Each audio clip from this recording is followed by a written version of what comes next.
Well, I'm excited to welcome Diamond Spratling to the YFP podcast. Diamond is an impact-driven environmental health professional and nonprofit leader motivated to mitigate health, racial, and environmental inequities in Black and Brown communities.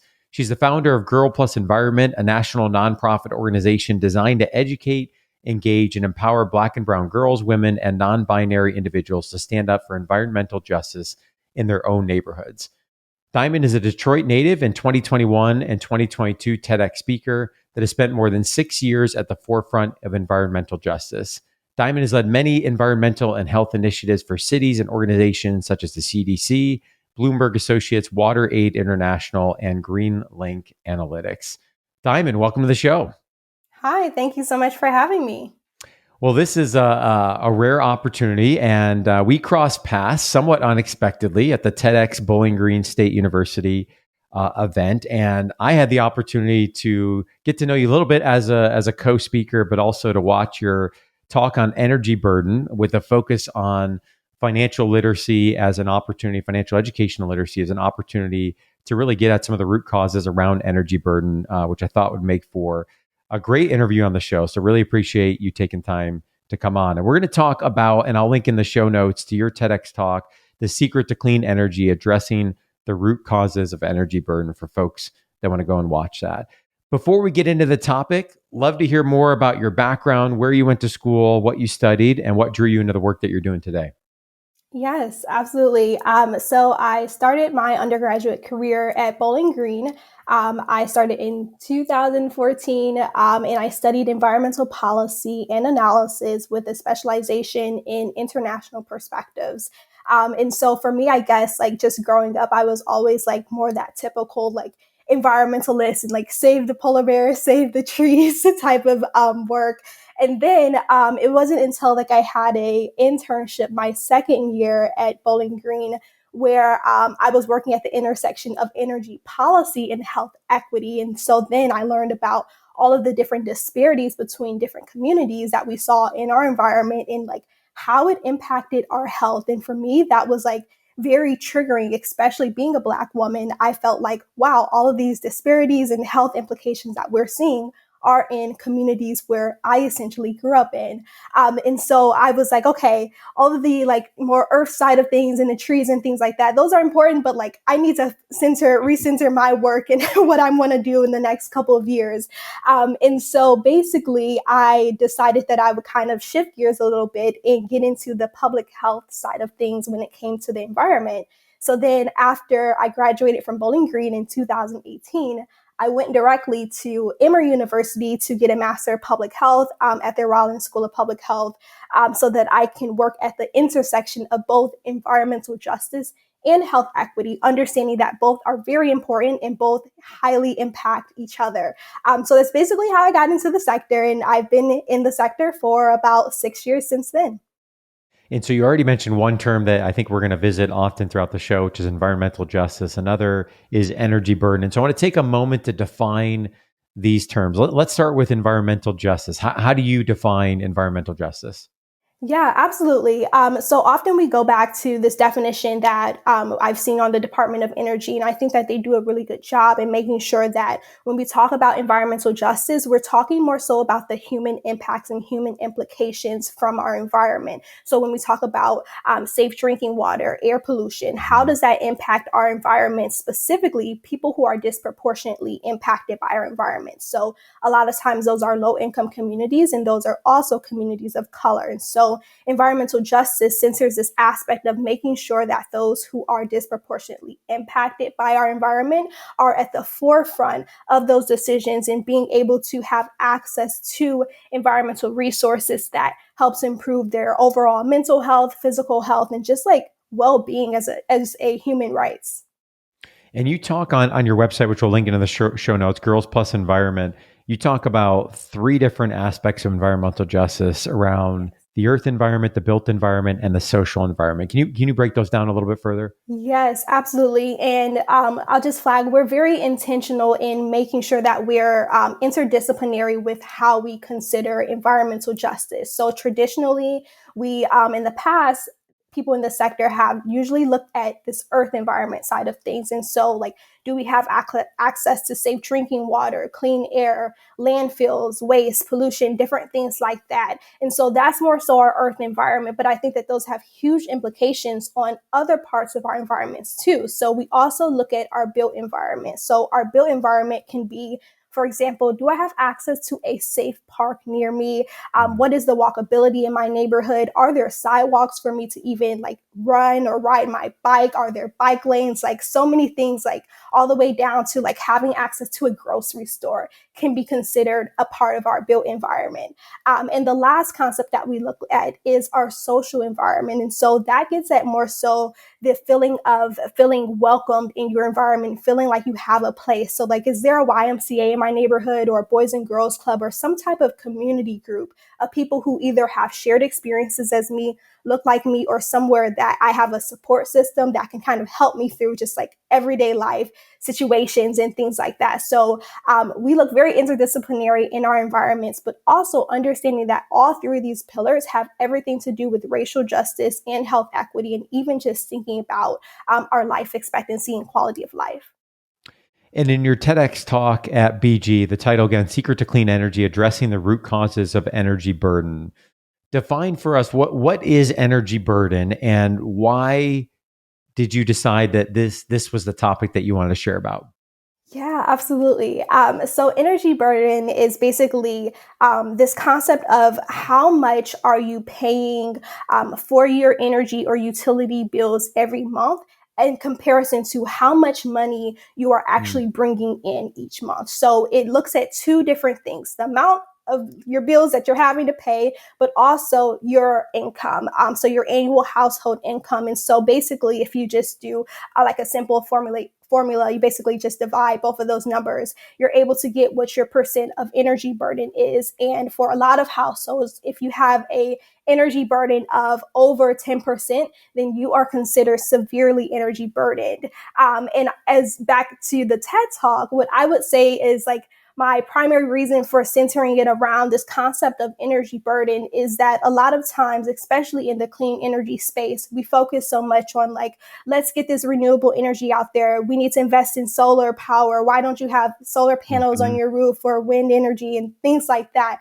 And it's like, wow, all of those things are great, but look at the affordability. If I can barely Mhm. pay my energy bills, how do you expect me to invest in all of this really cool technology as far as renewable energy? And so I feel like in the clean energy sector, we often focus so much on the environmental side of things, but neglect this whole other side of energy burden, which is income. A lot of families are not making enough income to even pay their bills. So having to pay an energy bill or utility bill, that's a significant burden for people, even more than we think about from the environmental side of things.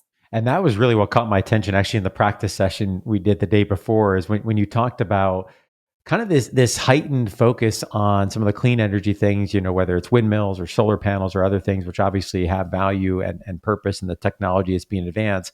But if we're not addressing some of the core infrastructure and the core issues, are we out of order, right? I often think about like investing when we talk about it on this show. There's steps to investing, like, hey, if your employer offers a match with your retirement accounts, it's low hanging fruit, you take it. Yeah. And then we progress that investing plan to more brokerage accounts and other things, and often we may do those things out of order. And that really struck me of great conversations, and I think often those gather headlines and perhaps have some political motivations that are behind them, but are we really getting to the root cause, right, of what is necessary around energy burden? So just to put numbers to your definition, so if energy burden is percent of annual household income spent on energy bills. So round numbers, if someone makes $100,000 a year and they're spending $3,000 on energy bills, they would be looking at 3%.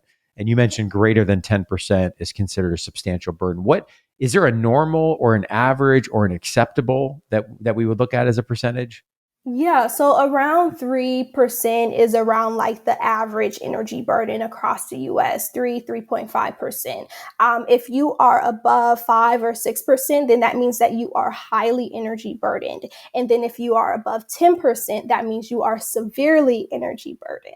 Okay, that makes sense. And it's just like electricity in terms of gas and electric. Is this also inclusive of water? Like how do you typically define this when we look at the utilities?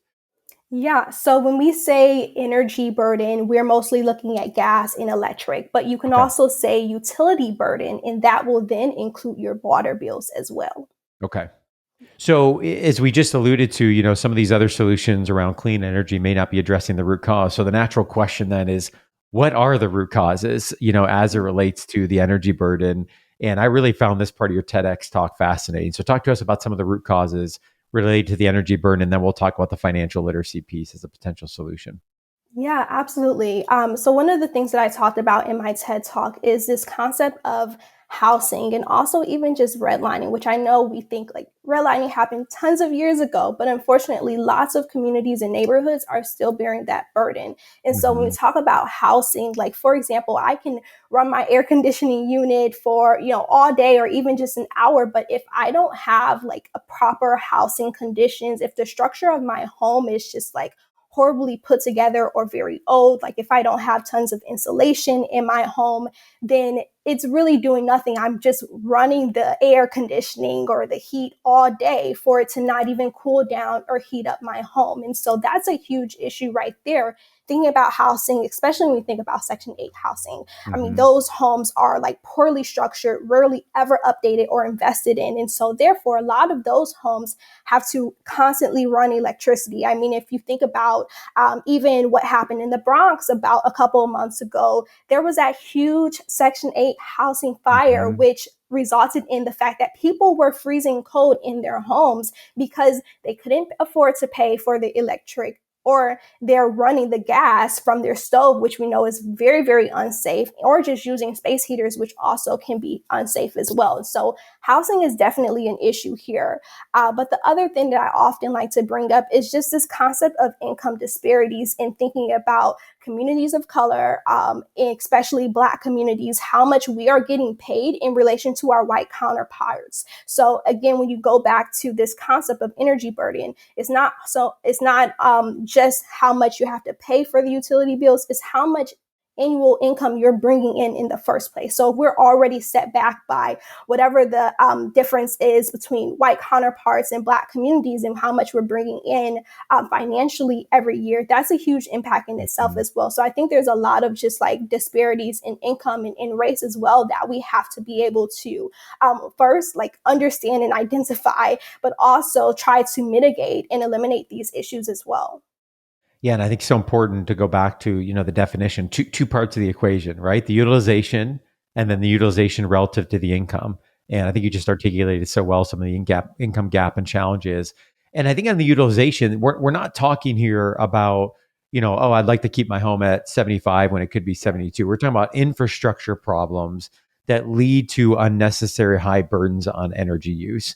And I think that concept to me was really something you articulated so well. So let's talk about the financial literacy piece as a potential solution. Obviously, this is a multi-pronged, issue as well as an approach that's needed to address it. And I just want to, for a moment, talk about some statistics that were reported by the University of Chicago around financial education and literacy. And we'll link to these in the show notes, and then I'll get your thoughts, Diamond, a little bit on, why is the financial literacy so inadequate in this country, and what are some of the potential solutions? So I'll read a couple of these. Nearly 50% of high school seniors say they wish they learned personal finance in school.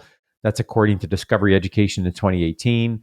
A recent study finds that differences in financial knowledge account for 30 to 40% of retirement wealth inequality. And that's from a 2017 study by Lusardi et al. A 2016 survey indicated that 31% of young Americans agreed that their high school education did a good job teaching them healthy financial habits. Bank of America 2016, meaning that the majority did not think that. Study from FINRA in 2015, students exposed to rigorous financial education in high school saw their credit scores increase by an average of 20 points and their probability of delinquency reduced. I mean, these go on and on, but it impacts, retirement savings. It impacts the ability to deal with energy bills in the moment. It deals with access to housing through credit and other issues. So as you hear those statistics, like why has this been an area such an area that we just have not done a good job around financial education and literacy?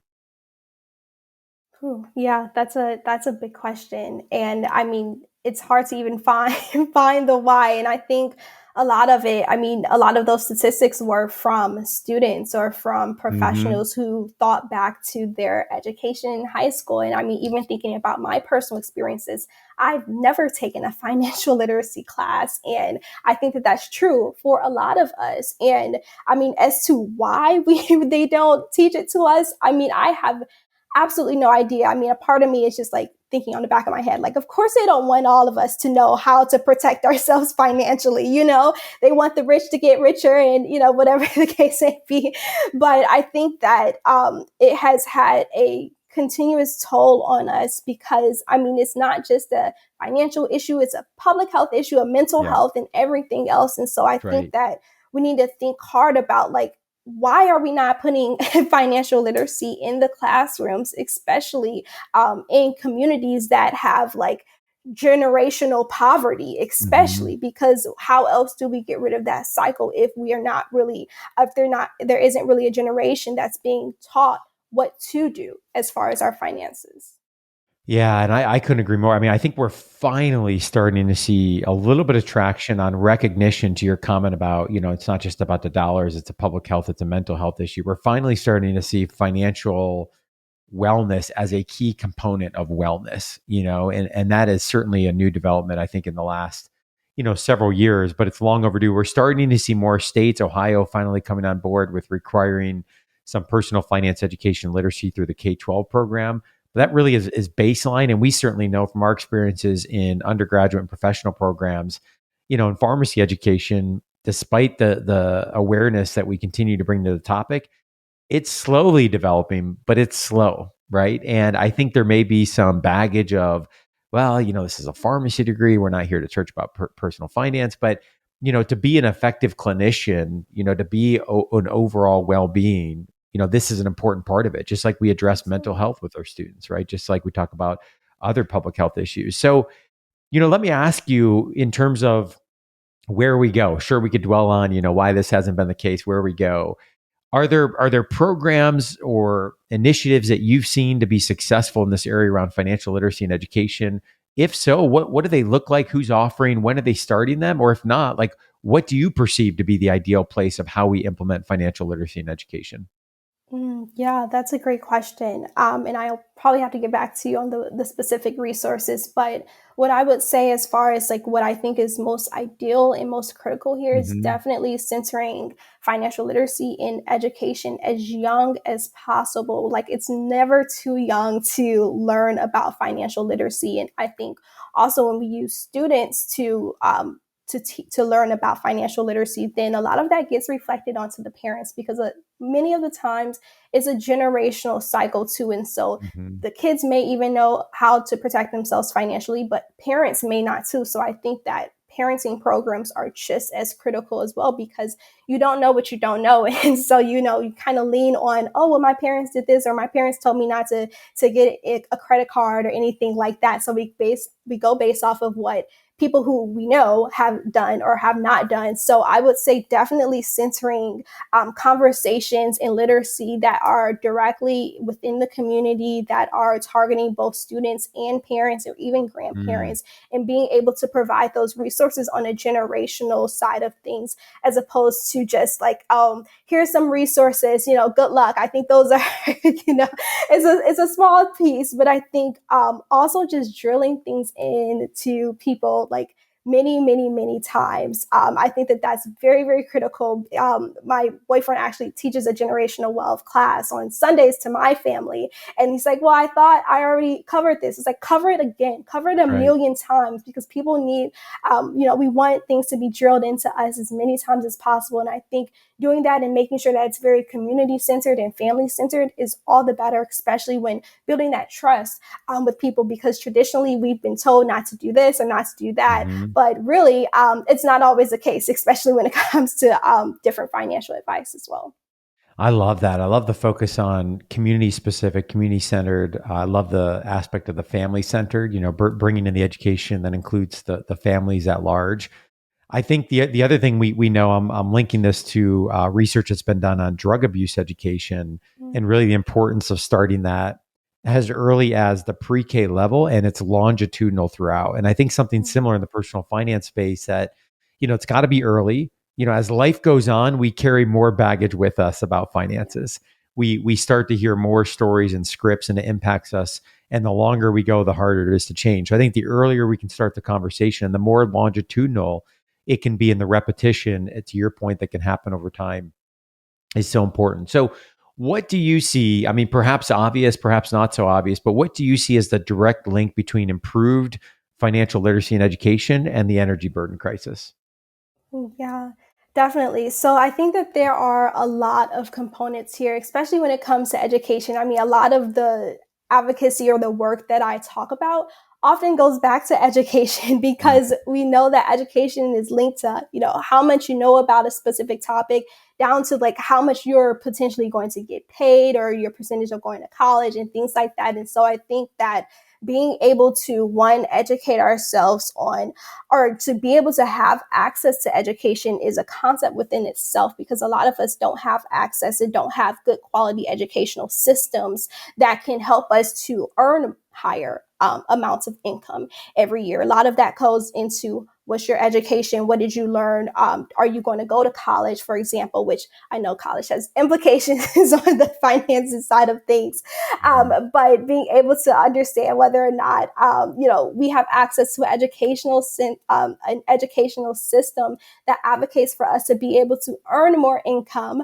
But I think also when we think about this education system, the side of like even just education within the housing and like knowing what to look for when buying homes or being Mm. able to be in a position where you can own a home because the the impacts that renters, people who rent a home versus people who own a home, there are tons of energy burden disparities between that too. And so if you're renting a home, you have less autonomy on even being able to make updates or changes to your home that helps to lower your energy bill, as opposed to someone who, oh, I own this home, so I may be able to make updates to my Mhm. house because a lot of times landlords are like, oh, well, I don't care. You need to pay the bill in the first regardless. And so that's a huge concept too when it comes down to being in a position where you can own a home or purchase a home as well. Yeah, and I think, as I think about the financial literacy, I could see the connection, as you mentioned, to some of the education and the awareness around, owning versus renting and updates I can make to a home or what to look for in buying a home. But it still feels like there's a core issue, thinking about folks that have been in homes for 10, 20, 30 years, income gaps have already been, established, not to say there can't be movement or change, but there has to be some changes in advocacy for housing changes and infrastructure and things that may be dependent of the individual and their own financial education, literacy, and their own financial position as well. Yeah. Talk to us, Diamond, about Girls Plus Environment. What is it? Why did you start it, and what are you hoping to accomplish? Yeah, of course.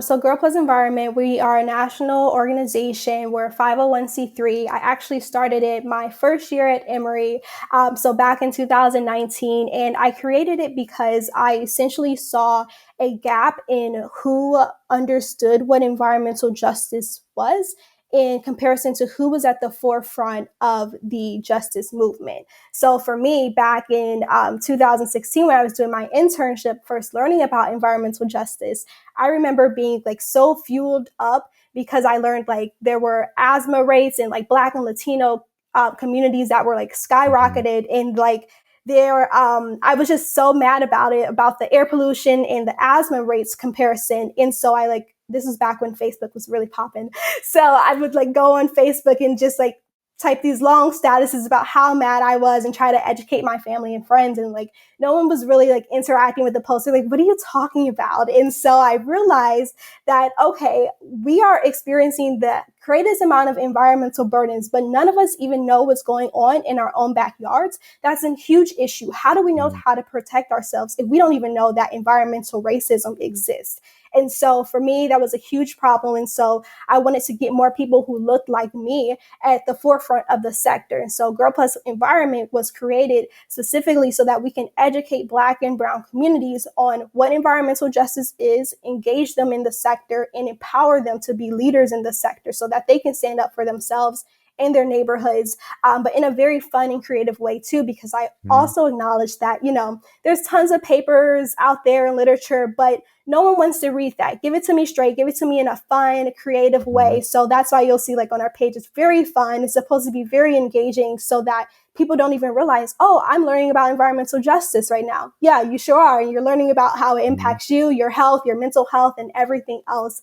So that's basically why Girl Plus Environment was created. And in the pipeline, we have tons of just different programs that we're putting together. We actually just got funded by Al Gore's organization for our Protecting Our Energy project, which helps to educate Black and Brown women in Atlanta about energy burden and put them at the forefront of Georgia's energy policy process that's going on this summer. Wow, congratulations. That's Thank awesome. you. Yeah, no offense to the Department of Energy or research papers, but they're boring, right? And I think the platform you've created, I love the vision, I love the platform. It's girlplusenvironment.org. From there, you can join the community, you can look at projects that are ongoing, you can read the blog, you can donate and get involved. So love the vision of what you've created, and we'll link to that in the show notes as well. So for folks that, Diamond, want to follow the work that you're doing and the journey that you're on, where is the best place that they can go to do that? Yeah, absolutely. So you can go on our website, girlplusenvironment.org. We're also on Twitter, Girl Environment, and on Instagram, Girl Plus Environment. And then you can also follow us on Facebook, Girl Plus Environment. And my personal LinkedIn is just my name, Diamond Spratling. And I'm also on Twitter as Diamond Sprat. But I'll be sure to send you all of those links and things like that in case it's helpful. Awesome. We'll include those in the show notes along with the TEDx talk again, the secret to clean energy, addressing the root causes of energy burden. Diamond, thank you so much for taking time to come on the show. I appreciate it. Yeah, absolutely. Thank you so much for having me. I had a great time. As we conclude this week's podcast, an important reminder that the content on this show is provided to you for informational purposes only and is not intended to provide and should not be relied on for investment or any other advice.